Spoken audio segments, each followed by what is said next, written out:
Bonjour à tous. Aujourd'hui, on va décortiquer une histoire. Franchement, c'est digne d'un film. On parle de l'une des opérations militaires les plus incroyables, les plus audacieuses du XXe siècle. Une histoire de terrorisme, oui, mais aussi de courage et d'un plan. Un plan d'une ingéniosité absolument folle. Imaginez un peu la scène. On est le 27 juin 1976. Pour les 248 passagers et les 12 membres d'équipage à bord, c'est un jour comme un autre. Un vol tout ce qu'il y a de plus normal. Sauf que ce vol de routine est sur le point de virer au cauchemar. Voilà le vol en question, un Air France qui fait la liaison Tel Aviv-Paris. Mais sa trajectoire, elle, va être complètement bouleversée. Et ce qui n'était qu'un simple voyage va se transformer en quelques instants en une crise internationale majeure. Allez, on entre dans le vif du sujet. Le vol fait une escale à Athènes.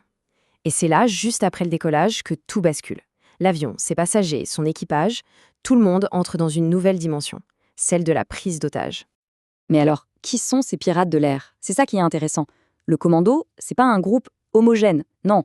C'est une alliance assez surprenante entre des membres du Front populaire de libération de la Palestine et des militants d'extrême gauche allemands. Forcément, ça donne tout de suite une dimension très internationale à l'affaire. L'avion est donc détourné. Et la destination, Entebbe en Ouganda, eh bien, elle n'est pas choisie au hasard, loin de là. Pourquoi là-bas? Parce que le dirigeant du pays, à l'époque, c'est le dictateur Idi Amin Dada, et il est ouvertement hostile à Israël.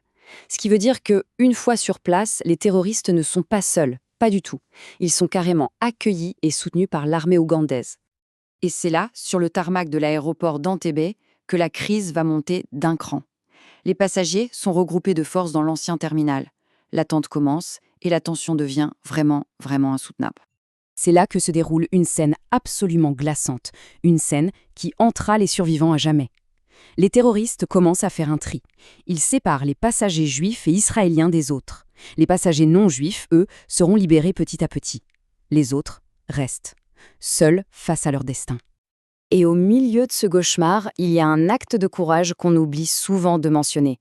L'équipage d'Air France, les pilotes, les hôtesses, ils ont la possibilité de partir, d'être libérés avec les autres. Mais non, ils refusent, ils prennent la décision incroyable de rester avec les otages qui n'ont pas été relâchés.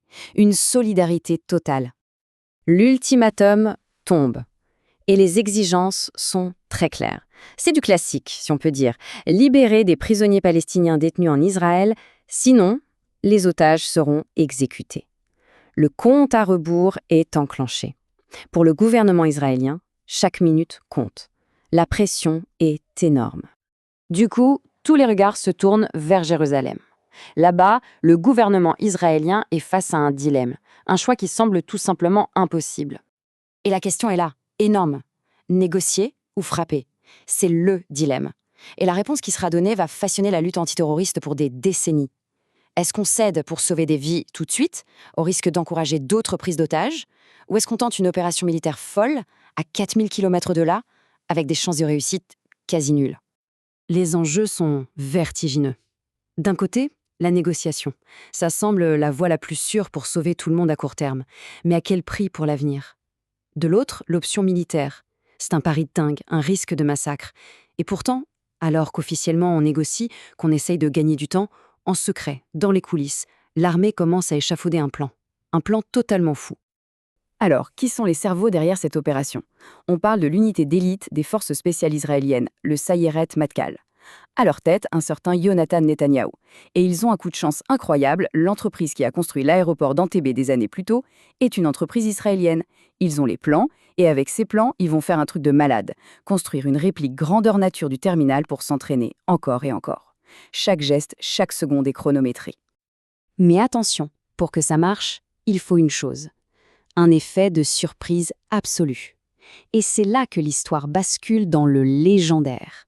Le détail qui va suivre, c'est l'un des stratagèmes les plus brillants, les plus cinématographiques de toute l'histoire militaire moderne. L'idée est d'une simplicité géniale. Le dictateur ougandais, Idi Amin, il a une habitude.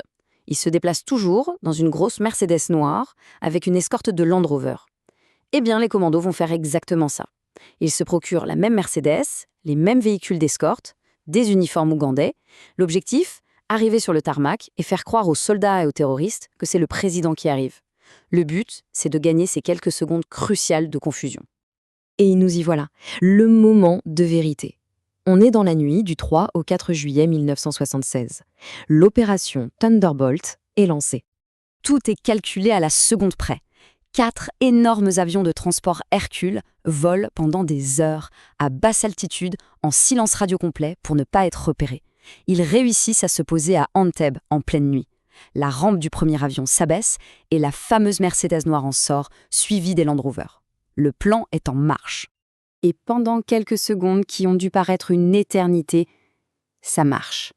La ruse fonctionne à la perfection. Les soldats ougandais en faction voient ce qu'ils pensent être le cortège présidentiel, ils le laissent passer.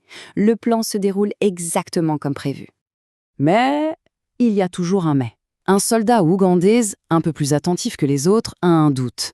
Il remarque un détail qui cloche. Il lève son arme, met en joue le convoi. En une fraction de seconde, l'effet de surprise est brisé. C'est fini. Les commandos n'ont plus le choix. Ils ouvrent le feu. L'assaut commence pour de bon. Et là, tout s'accélère. C'est une action fulgurante. Les commandos d'élite se ruent dans le terminal. En quelques minutes, littéralement quelques minutes, les terroristes sont neutralisés, les otages sont localisés et l'évacuation commence vers les avions qui attendent dehors, moteurs allumés, prêts à redécoller. L'opération est terminée. Reste le bilan. Et c'est un bilan en clair-obscur. Une victoire, oui, une victoire incroyable, mais une victoire qui a un prix amer. D'abord, le succès. Il est juste spectaculaire. 102 otages sont ramenés sains et saufs. Quand on pense au risque, c'est presque un miracle. La nouvelle de cette libération va faire le tour du monde et provoquer une véritable onde de choc. Mais il y a un mais. Le prix de cette victoire. Le chef du commando, l'homme qui a mené l'assaut, Yonatan Netanyahou. Il est mortellement blessé pendant l'opération. C'est le seul et unique soldat israélien tué cette nuit-là. Il devient instantanément un héros national. Et les conséquences à long terme sont énormes. D'abord, en hommage, la mission est rebaptisée Opération Jonathan. Sur le plan tactique, avant de repartir, les commandos prennent le temps de détruire les avions de chasse ougandais sur le tarmac pour être sûrs de ne pas être poursuivis. Mais surtout, le véritable héritage, c'est que ce raid devient un cas d'école, étudié par toutes les forces spéciales du monde. Il a littéralement redéfini les règles de la lutte contre le terrorisme. Au final, le raid d'Entebbe, c'est beaucoup plus qu'une simple mission de sauvetage.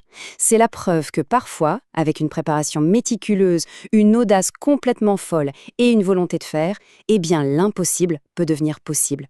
Et c'est quand même fou de se dire que toute cette opération légendaire a commencé avec cette simple image.